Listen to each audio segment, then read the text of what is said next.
of a real important figure in India who was at the Kaveri group of institutes not very long ago. And he says so. The ignited mind of the youth is the most powerful resource on the earth.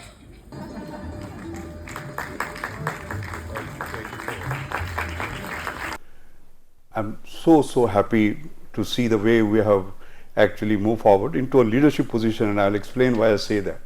If you ask me, what is the oil for India? I would say Indian talent that we see in front of us. And that is why it is very important to identify, like what we are doing, and nurture these gifted children. At 2024, we said we want to dream bigger, and here we are. And with today, we said dreams are impossible, and we are going to continue dreaming. Thank you.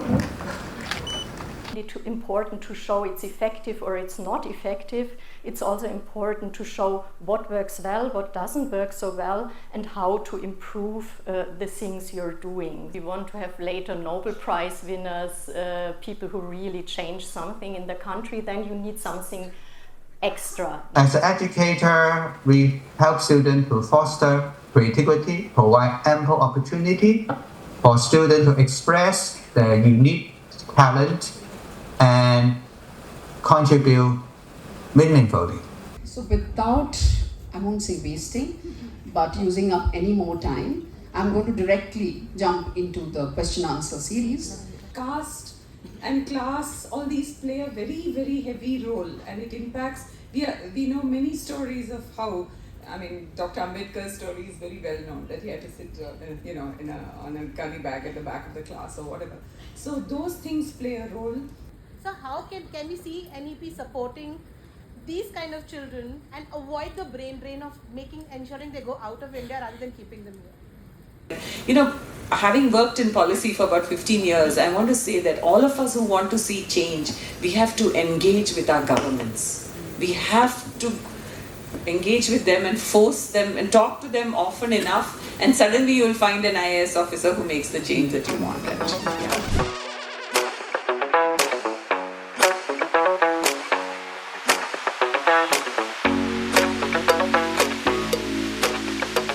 When someone is dominant on the mode of sattva, that means they are in mode of goodness.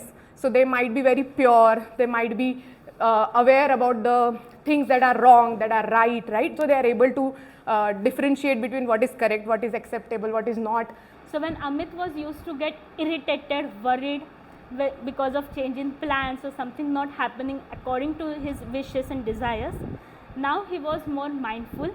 He was able to accept those small changes and would not get pissed off really easily. His mother also reported that he was now able to sit in place for a longer duration. His concentration increased.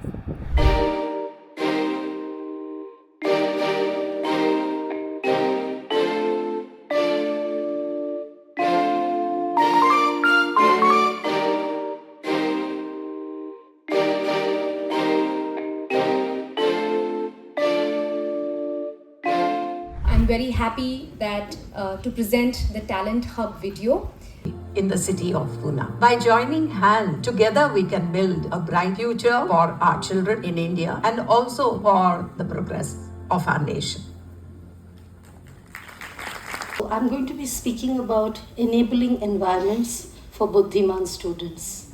So my friends Devasena and Samina, the three of us have virtually decided we are not going to use the word gifted. There's been nothing, we have nothing against that word, but because that has helped us where we are today. But we are trying very hard, at least in India, to associate giftedness with the concept of Buddhiman. So the enabling environment at home for emotional development is either an autocratic or a permissive family. There are plenty of studies, researchers, still having an argument about whether it should be permissive or autocratic. The event has been a vibrant platform for exchanging ideas, featuring numerous research paper presentations by both students and teachers. By students, I mean the research students. This gathering has sparked rich discussions and collaborations marking a significant step forward in the field of gifted education. I used a checklist, a behavior checklist of children, and some data. I gathered data from parents, but now we change the policy to use a kind of natural selection.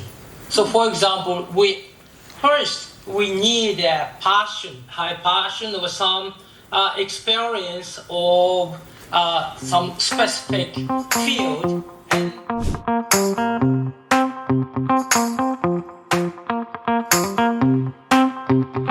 A connection between giftedness and SRL, the self-regulated learning.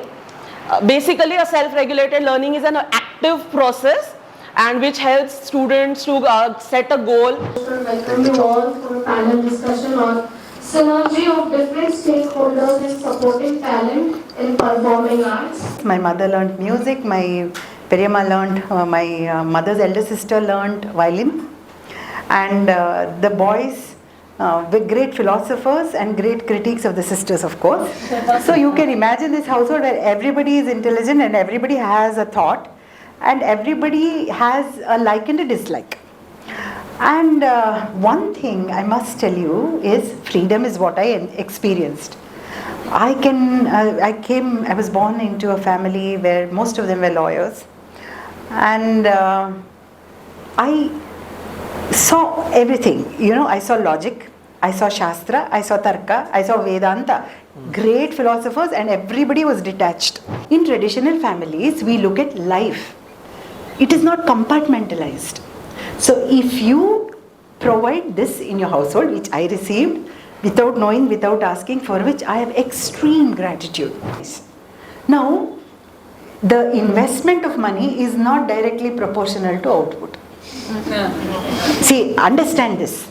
It is by age. Young, happening. I also want to dress up sometimes. Young people will want to. It's but natural. So you have to have understanding that do not become angry with the art.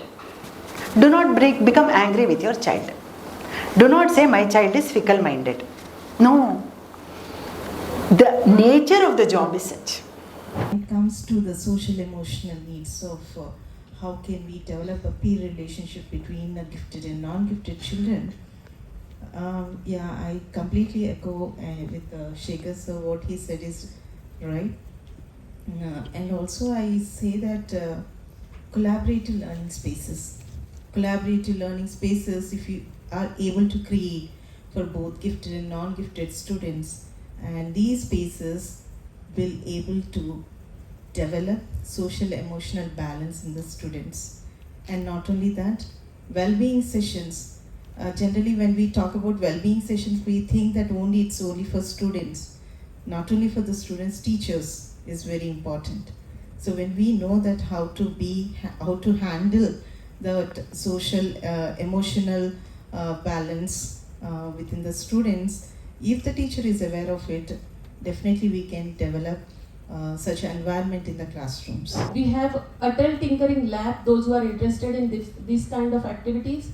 So they go and they create prototypes in that.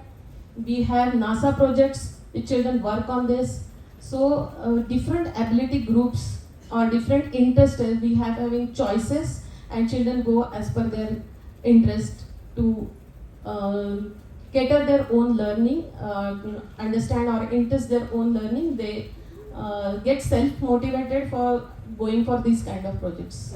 In honoring the life and work of Professor Dr. Usha Khire, we recognize a visionary whose journey has been dedicated to the profound understanding and nurturing of intelligence, creativity, and giftedness. Born on 7 July 1935, Dr. Khire's contributions have not only shaped the landscape of psychology in India, but have also established her as a pioneering force in the field. I would like to share with you that it is not me alone who did this work. In fact, I think we have the Sujal Vatwe, whose name she took, and she said there were many others who shouldered with her the responsibility of working for the gifted. So I would request the audience to please stand up. As we conclude the International Conference on Gifted Education 2024, it is my privilege as the convener of the conference to express our heartfelt gratitude to all those who have made this event a resounding success. Thank you,